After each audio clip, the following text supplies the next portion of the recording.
A special episode. Oh, Rell Good here on the Crawford Podcasting Network with my high wire actor, Richard Rellford out of Riviera Beach, Florida. 82 to 86 for the Michigan Wolverine, two-time Big Ten champion. He's always sporting that Block M, so I love you, man. How you been? I'm good, man. Love you back, man. Good to see you. Yeah, and look who we have in the bottom square. We got one from the enemy territory. We got a couple, but we love him. We love V. He's My Carlton God. Valentine. How you doing, V? Man, you know what, man? Every day's a gift, man. Every day's That's a right. gift. It I'm is. blessed to be here with you two guys, man. Be able to sit down, chop it up, and talk some sports, man. Love it. Yeah, There you go. we're talking a lot of hoops. You know, V, I follow you on. I'm all over you. I'm stalking you. I love your messages on Facebook concerning basketball and NBA, and I took notice. I was watching the OKC game with the Grizzlies, and that was a college atmosphere in that gym, and it reminded me. This I'm older than you guys. When the Phoenix Suns had a Walter Davis and Paul Westphal, and this is in the early 70s. I mean, I remember those teams. Yeah, that was a college town. atmosphere, and I became a Suns fan because I'm more of a college basketball fan. I mean, I love that team, and that environment last night. What and SGA brings it with his talents. I mean, that was a great environment last night. You got to. I know you wanted the Grizzlies to win, Jared Jackson. I get all that angle, but that's a really good team on OKC, don't you think, B? Man, I mean, a 50. We won by 51 on Sunday and 19 last night. I just felt like, Memphis, man. They made some crazy moves. Like firing the coach like 2 weeks before the playoffs. Yeah. You know what I mean? You're gonna fire the coach too, and then the guys. It was so lackluster on Sunday, and then last night was pretty much the same. But at least they fought back. They did a little bit in the second half, and they actually won the second half. Right. So, it was unbelievable atmosphere though. Like everybody had on the same shirt. Well, we're the blue. I mean, you don't see that anywhere. You don't even see that in college. No. How do they do that? I mean, it's crazy. Yeah, that's insane, man. What'd you think, Rich? I only like that team, dude, because Jared Jack. That's it. I know everybody talk about Morant. I like it because of Jared, and now that they have big fella from Purdue, Eaton. I'm a Big Ten dude, man. That's the only reason I look at that. I look at that team because I think Jared is a beast. My people, Kayla, she picked him out in college. She said he was going to be an awesome pro when he was at Michigan State. And I said, he's a big dude. He got to gain some weight. Well, now he got some muscles. Yeah. And so I'm loving it, man. That's the only reason I like it. I think Memphis is going to be tough, but hey, man, that game is different. Every game is going to be a different one. OKC is a different level. And I was telling Ebling this the other day on the TV show. I mean, I watch college basketball. I'm all about college basketball. So, I mean, I follow the NBA during college basketball season via SportsCenter because I'm always watching college basketball games, including Loyola Chicago whenever they're on. Yep, I watched them. Yeah. So, I mean, my point is that now when I jump to the NBA in the playoffs, it's a different level. It is a different level of intent. I mean, and you know what, V? It's the 50-50 balls that no one went after the 50-50 balls in the regular season, but they're going after them now. And the Pistons are a good example of that. Yes, they are. And the Pistons are, I call them the bad boys 2.0. Yeah. And it starts with the coach, JB Bickerstaff, man. What an incredible job he's done with the Pistons after, leaving Cleveland, where they had a lot of success at Cleveland, but he comes to the Pistons and he just injected some fight, some fire into that locker room, into that organization. Them guys are fighting and scrapping back, and it was good to see them get a win in game 2. And I think the Pistons gonna win that series, man. They're gonna win that series, man. They got to protect home, and it's going to be tough. I mean, I think that environment at the LCA on Thursday night is going to be insane. I mean, because it's been Rich. The Pistons haven't won a playoff game till the other night. 2008, you were still playing basketball. Right? I mean, my God. But I'm with Carlton. I just think the Pistons are going to win the series. I am a big Cade Cunningham fan. Been that since he was in college. Yeah. And I love how he's grown in this game. Yeah. You know, it says something for Bickerstaff to go from winning 8 games a year or so ago to where he is now.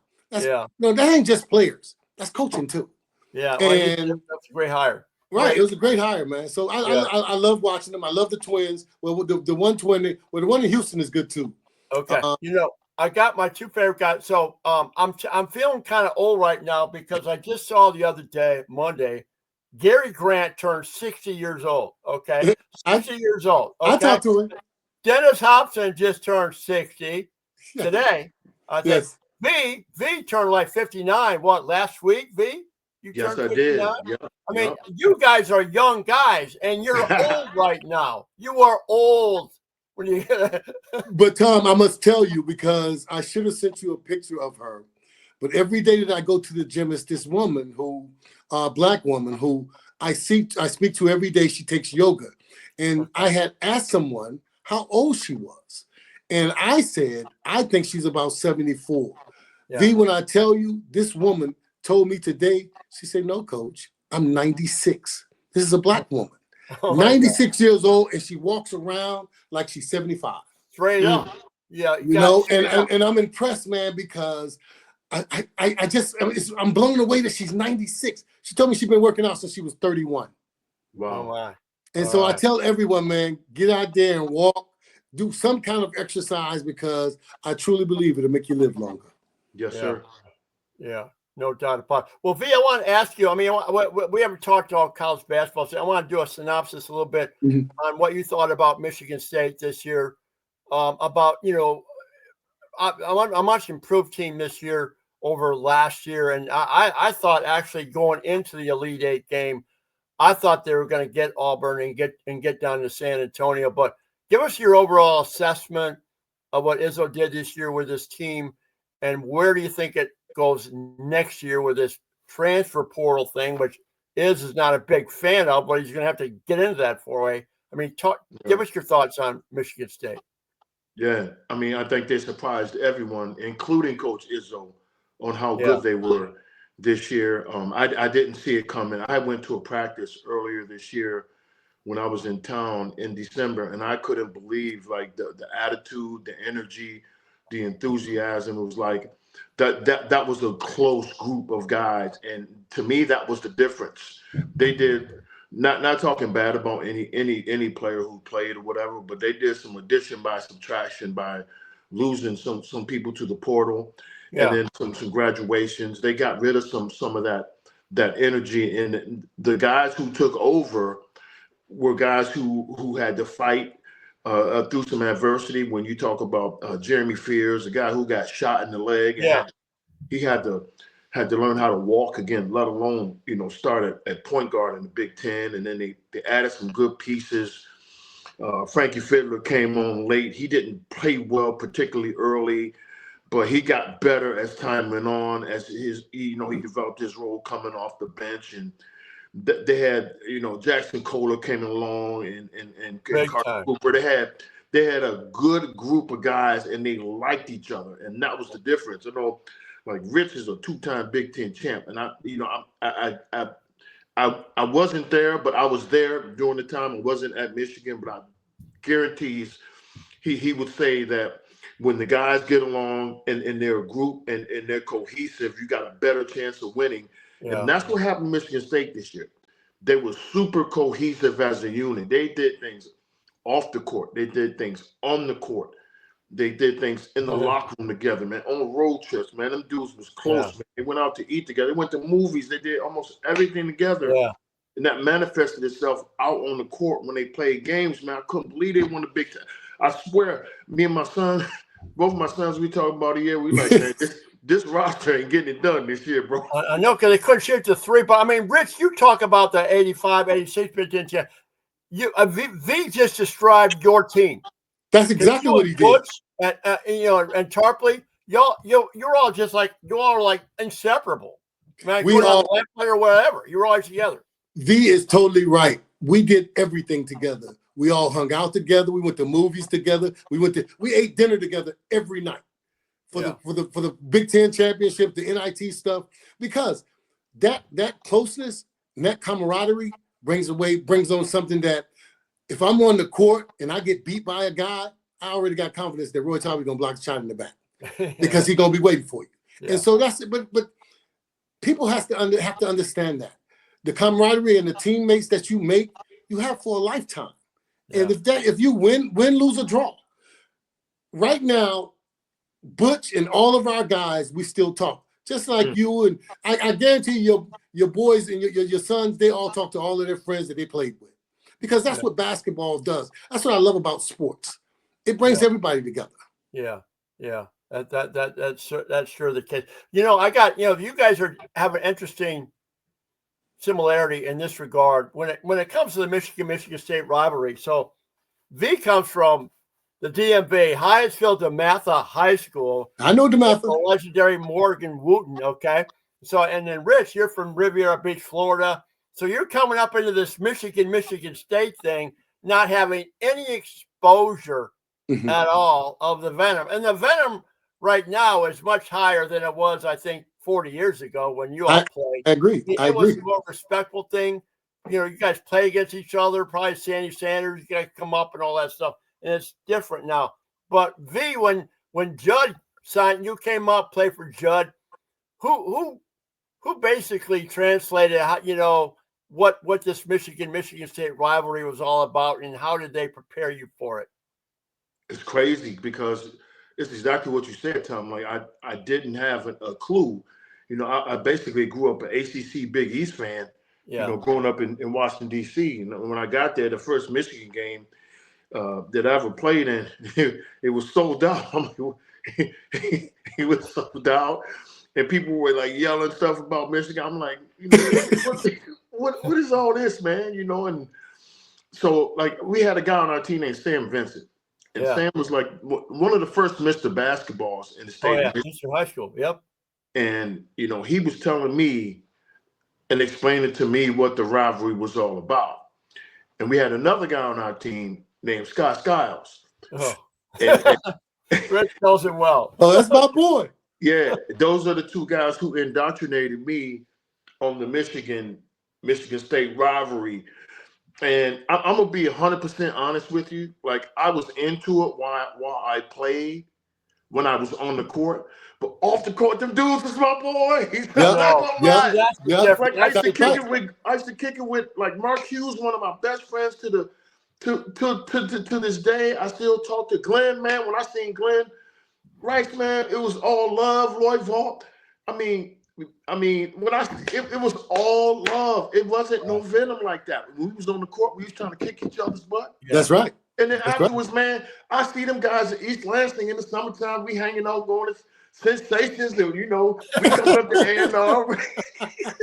I remember those days, man. And, we hanging out and stuff, and then, we putting each other on, and different ladies, whatever. And I'm like, man, them was my boys. But when we played the game between the lines, it was different. Yeah. Yep. Like you said, Scott Skiles was one of my good friends in the Big Ten, and even though it was a rival, we would game day, we didn't even talk. Yeah. You know what I'm saying? You don't talk because they let us know, just like you, Thad Garner and all these guys, when we got to Michigan, they let us know. They said there's only one game that you really have to win. And I'm like, what are you talking about? It was like Michigan State. That's it. You beat State, then that solves a whole lot of problems. Ohio State, the basketball wasn't as big in Ohio State. It's not that big of a deal. No, because I'll tell everybody right now, with the young quarterback that Michigan has, I said, let me explain something to y'all. He has 2 games that he has to win. If he beat Ohio State and Michigan State, he'll be a god in Ann Arbor. If he don't, they're going to run him out of there. I'm telling you. Rich, I want to go back to this is where my fandom, I remember this stuff more than you guys who were in the game, which is kind of embarrassing. But the 85, okay, so the 85 game, I think that was, V, when did you come to Michigan State? Fall of 85? The fall of 84. Okay, so you were on this team, okay? So Michigan, so that was Rich's junior year they Junior year. swept us, you say, and the next year you guys swept them back, even though they won the Big Ten title. Okay, so Rich gets a breakaway layup. I mean, a breakaway dunk, and Scott Skiles jumps on his back. And this would have been a flagrant 2 out of the gym. You're hitting the tunnel right now. And I'm looking, and I'm all pissed off as a fan, you know, okay? And then Rich is looking like, what's the big deal? You know, it's like, Yeah. I mean, you would have been kicked out of the game. Right. Yeah. And, you know, that was my boy. And so I knew he was just trying to stop the play, but he wasn't trying to hurt me. Oh, Yeah. And that's the key. Thompson, see, everybody else thought something different. It was a bad look, man. What a lot of people didn't understand is, Tom, after that game, Scott came to our apartment, me and Roy, before they left, and we hung out. And that's how I was. When we was in Lansing, I did the same with them. When we played them there, I would go to Scott's place. It was, listen, man, Scott's got the greatest stories about you guys. And listen, that's why I love Judd Heathcote so much, because Scott always tell me about how Judd used to come to the dorm room and check on him. And he used to think that was crazy. You know what I mean? But that showed you how the team was, how you guys got along. That's why the rivalry is so big. And I'll be honest, I love the rivalry because me too. It's not as big in basketball like football, but it's one of the greatest in sports, because if you're from Michigan, Ohio area, they talk about that Michigan State rivalry, because that's how it goes. But you know what, V? This is a difference between like fans or alumni versus people who played the game. Because whenever I talk to former Spartans, former Wolverine players, and this is football or basketball, you know, it's just like V just said. There's all this between the lines, and they were buddies and all. But you talk to fans, it's psychotic, man. It's I mean, it's like, get a freaking life, all of us. You know what I mean? Have you noticed that, V? The players have respect. Fans do not respect the rival. Players do. I live with one, okay? My wife is a Michigan State grad. I got to listen to her all the time. You know, we ain't talking that noise, man. But like I say, man, them dudes was my boys, man. Antoine, man, I still talk to Twan, man. All them dudes, man, them was my guys, man. And no joke, man. I saw Glenn Rice, man, down at a NCAA tournament game, man. We hugged each other, man. I swear, like we hadn't seen each other, man. It was crazy, because that's the respect we have for each other. That's exactly right. Between the lines, Tom. Yeah. Between the lines. Yeah. Yeah. No, I'm not saying that's not the case. I'm just talking about what I mean. You know, there's that, and that's how you're wired. I mean, you wouldn't be to play at the high level that you did if you didn't have that. I'm just talking about in everyday life, you know, where everybody else is in each other's shit all the time. You can't even have conversations. I mean, it's crazy. You know, both of you guys. This is a really good question. I feel I need to ask you, because you're both working with young people. I mean, V, you've been coaching young people forever. You know, and then in high school, 2-time state champion, Lansing section, you got to the finals, 3 years in a row. But now we have all this situation, and there's a kid from Michigan who played freshman year, Frankie Collins, who went 4 different high schools, 4 different colleges now. He's on his 4th colleges. He's had 8 different venues to play since he was a freshman in high school. And I've asked Rich about this, and I want to get your opinion. I mean, does it frustrate you as a youth coach, as a high school coach, that these kids, and then as your son Drew coaches at Loyola, and I'm sure you hear his frustrations because he's probably getting cherry picked as a mid-major. If a guy gets good, some kind of, Power 4 wants to grab him. But how do you process what's going on right now, where no one hangs around to get playing time? They just got to look for some grass is always greener on the other side, and NIL money is part of that too, I assume. Yeah, I get frustrated because of the way it was, but I have to come and understand, like, this is the reality of what basketball is today. Like, I'll give you an example. Like, my son's best player, my son Drew coaches at Loyola. His best player transferred to Kansas at the end of the season. Wow. for $1.2 million. Okay. Like Drew couldn't afford to pay him that at Loyola. You know what I mean? Yeah. So the thing is, man, well, if you're coaching and you're in the game, you either accept it or you get out the game. But me as the fan, like I would love to see my players stay 4 years because they're missing the point of college basketball. Like not everybody is going to be a professional NBA player. Actually, if you look at the statistics say 1% of all players who play high school basketball will ever play in an NBA basketball game. 1%. Yeah. It's 1%.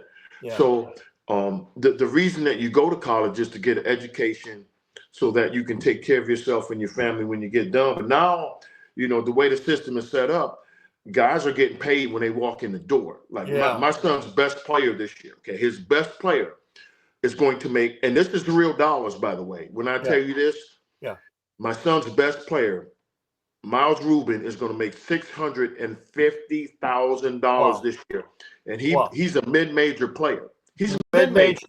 Wow. He's mid-major. That's a lot of money. That's a lot of money. They don't have football.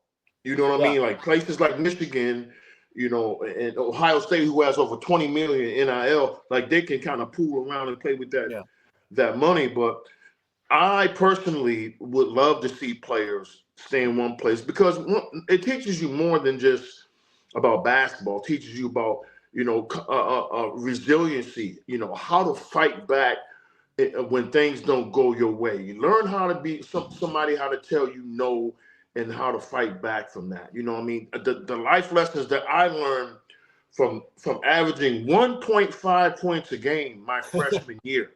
I was 1.5 points per game. My senior year, I led my team in scoring and rebounding at Michigan State. Now, if I punk out and whimper and transfer, okay, I miss all the stuff along the way that's going to carry me through adulthood and make me a better man, a better father, a better person, a better coach, a better human being. And that's where these guys are missing it, man, right now. They're missing it, but I understand what it is. Like, I understand, like, one of my closest friends, his son just transferred from the University of Maryland to USC, Rodney Rice. I grew up with his dad. Yeah. But guess what? Coaches in the transfer portal too. You know, the coach left, went to Villanova, left the kids high and dry. I mean, what are these guys to do? I mean, it's a double-edged sword there. Yeah. Rich, what's your thoughts on B? I agree with Carlton 100%. My thing is this. He said the key to us at the end. See, nobody cares when the coach leaves. See, the coach will recruit these kids, and you think your coach is going to be there 4 years, and he's going the next year because he got a better job. Yeah. Now, people get mad at the kid. I have no problem with the NIL money because, you know, you get tired of getting money under the table. That's how these kids were getting paid, under the table. Now, you can pay them above board. And when I say to kids about NIL, I hope that money lasts you a lifetime, because what they don't tell you is you may not make it to the NBA or the NFL. Then what? Then you done took that money and you done bought all of this stuff. Bills. These are called bills. You know, with a car, you got to put gas in it. With a house, you got to have a house note. And these kids don't get it because I just saw the kid from Michigan, the quarterback. Now he has a bright future. He signed a $10 million NIL deal. I just saw him go and buy a car for his janitor at his high school. At Belleville High School. Yeah. Yes. That's good stuff. That's good stuff. Great stuff. Great stuff. But you got to hope that you get through it. Because if you get hurt, then what? Because everybody said, well, what if you get I don't know what the trail of money is. Like, for example, Via, and I don't mean to pry into Drew's situation with his kid at Loyola, but I mean, when you have $600,000 a year, you get paid every 2 weeks. How does that work? How do they get him to manage his money and teach him how to manage his money? Well, what they do, they have certified financial planners available for the young people now. Whereas, you know, that should be the first thing that happens is that each university should have a certified financial planner to show you what to do with your money and how to do with it, how to build a budget, and also guess what? You're paying taxes now. Okay. Yeah. Nobody's giving you $650 because that ain't really $650, right? Yeah. And when taxes come in, so it's distributed maybe like quarterly, monthly, quarterly, just depends on what they figure out. Most schools now, Tom, are hiring general managers now. That's a new job. That's a new job. And that's like a business business operations thing. And I'm telling you what, V, and I don't know when it's going to happen, but they're going to have to implement some type of contractual obligation. What if Bryce Underwood says, I don't like this Ann Arbor gig, I'm out of here? I mean, that $10 million, does he take it with him? I mean, well, how does that work? I mean, there has to be some kind of contractual guideline, guardrails on this thing. I would think it's going to get out of control. Well, like the young man from Tennessee. yeah, he's on. Right. Yeah. You see what happened there? He was already making like 1.2 million. He wanted 4 million. Yeah. So they opted out of going to Tennessee. Okay, now he's at is it UCLA, and he's getting what he asked for because nowadays, like this is what's going on. These guys, and the only reason I know this is because my son is going through it at Loyola. Yeah. Before you can even talk to the kid, you got to talk to the NIL agent. Every kid got an NIL agent. Yep. They got agents. They got agents, and the agents are getting in the NBA. If you have an agent, right, the NBPA certifies the agents, and the agents only get up to 4% of your salary, right? And they can get up to 15 to 20% on the marketing. These NIL agents are getting 20% off the top I didn't know it's that. considered marketing. Really? Are you kidding me? See, no, I'm not kidding you. I'm telling you. These are not the quote unquote handler.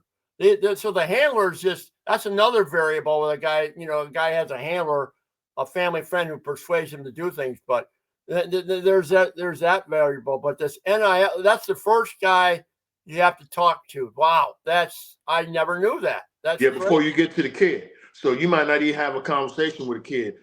Drew will call the guy up. I mean, the NIL agent will call, and the first thing he says is, "What's the number?"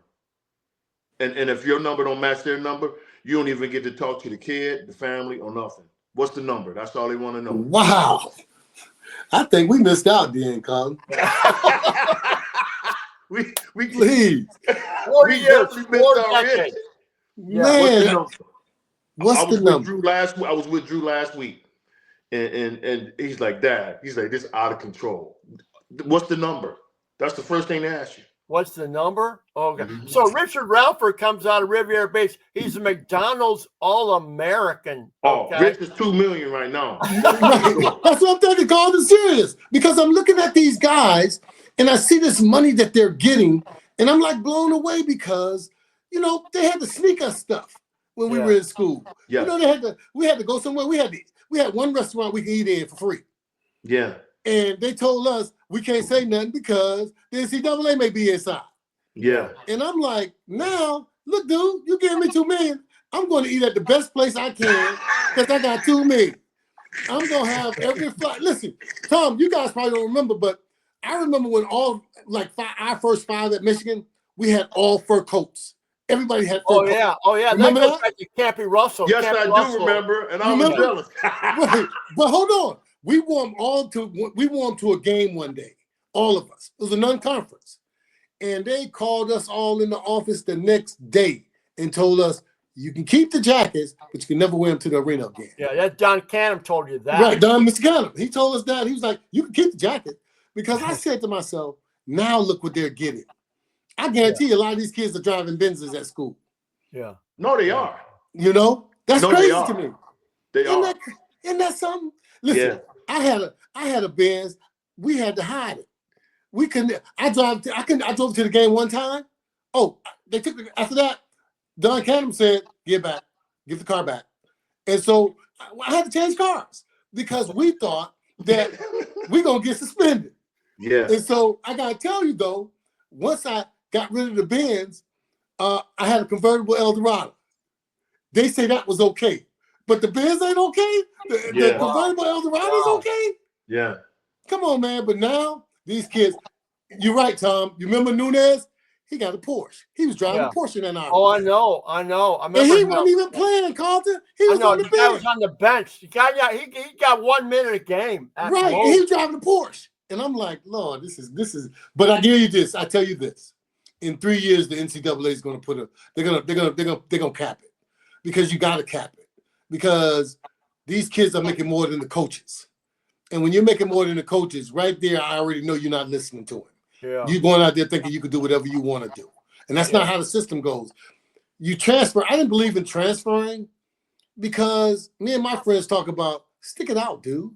Yeah. You transferring for what? Because you're not playing? So that means you ain't working hard. You want somebody to give it to you. Yeah. No, that's not how it works. That's not how I was raised. You have to earn it. You know, when I got to Michigan, I tell Tom, yeah, I was a McDonald's All-American. We get that. But I had 2 seniors in front of me. And coach told me when I got there, you got to beat them out. Okay, I beat them out. But still, it wasn't given to me. I didn't come in there thinking, all right, whatever. I'm a McDonald's All-American. You're going to give it to me. No. All 5 of us, me, Butch, Roy, all of us came in, and all we thought about was, let's beat out the man in front of us. Right. That's how you win. Yeah, it took Roy a while. Fee, that last question I want to get back to Drew's situation. How frustrated is he as far as the coaching profession? I know I've had conversations with Tom Izzo about that. Sometimes he'll take his guard down. It's not a fun profession anymore for all the reasons we've talked about. But how does Drew feel moving forward? Do you think there can be some structure that there's an even playing field, even if he stays at the mid-major level as opposed to going to a Power 4? Well, here's the thing about Drew. He's only 33. Yeah, very young. Yeah, he's 33. He got the job when he was 29. He's going into his 5th season as the main head basketball coach there. Yeah, and he's going to have other opportunities as time goes on. He's young enough to be able to change his mindset and adapt, to whereas older coaches, like, as soon as it started happening, you saw Coach K and Saban say, "We out of here." Well, Jay Wright goes, bye. I'm going to the TV studio right now. Yeah, we're not with this. Yeah, Drew's 33. He'll be able to deal with it. And there's conversations that every professional league that you talking about, NHL, MLB, NFL, every professional sports league has a salary cap. Yep. Everybody has a salary cap. So at some point, they will cap it. I think just right now it's so new, and that's what Drew's hoping that at some point they'll be able to salary cap it and rein in some of this stuff. But his attitude is really good toward this. He's like, man, that doesn't surprise me. I mean, you and Caddy brought Drew and Denzel up, right? Just ride with the punches, and I knew he was going to do very well. And they got the NIT semifinals. I watched, the Ramblers play, so they had a good season. And how they look next year. Yeah, same thing. He's digging in the portal right now. He just got like he got 3 guys signed. I think he's going to he got his main shot blocker back, Miles Rubin. That's the guy who I told you. Yeah. He's back. He's like number 4 or 5 in the nation in shot block. He's a mini version of Jared Allen, who plays for the Cleveland Cavaliers. Oh, I love him. 6'10" shot blocker, finisher around the rim. He's a lob threat. Now he's just got to work on a couple other things, and he'll have a good chance. But Drew's going to be competitive every year, whether he wins the league or gets to the tournament. He won 25 games again this year. You know what I mean? So that's good. And made it to the NIT Final Four. So his teams are going to be competitive every year, because the expectation is set. He set his culture at the program, and he's in a good place. Yeah. Well, Sister Jean's there. He can't let her down, so you got to roll. 105. She 105? Yes, sir. You tell him, keep that good luck charm, man. That's good luck charm, man. I tell him, I said, that's when you got a little leprechaun in your pocket. You got to keep it there. That's right. And we watched Drew. I watched Drew, man, and I tell you, I'm happy and I'm proud because you got a young man who took a coaching job at a small school and look what he's done to it. Yeah. He's brought Loyola back to where it used to be. Yeah. Oh yeah. They were in the bench. They have a NCAA history in the tournament. Yep. Well, V, hey, Rich and I were talked about having you on, and we finally got you on. This is so awesome. Well, let's do it again, maybe this summer or something. We got to do it before the basketball season starts. For sure. Back on and break it down. We barely scratched the surface, and we're 35 minutes in here. I feel like, so we're gonna let you go, and appreciate you coming on.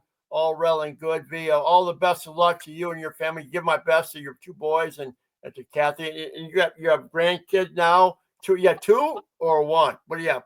Two grandkids? I just had a grandson a month ago. Oh, grandson. Oh, yeah, okay. yeah. Drew had his. So I got two now. I have a you got two now. Yeah, I knew you had two. That's awesome. Okay. Well, enjoy them because I have two, and one's 13 and one's 10. Okay. And when I tell you, they're gonna get whatever they want from me because my grandbabies call me and be like, "Papa, I need such and such. Can you get it?" And all we gonna say is, "Yeah, baby, I got you." But V, I appreciate you, V. I appreciate you. All right, guys. Thanks for having me. Yeah, all appreciate it. Take care. All right, guys. Yep.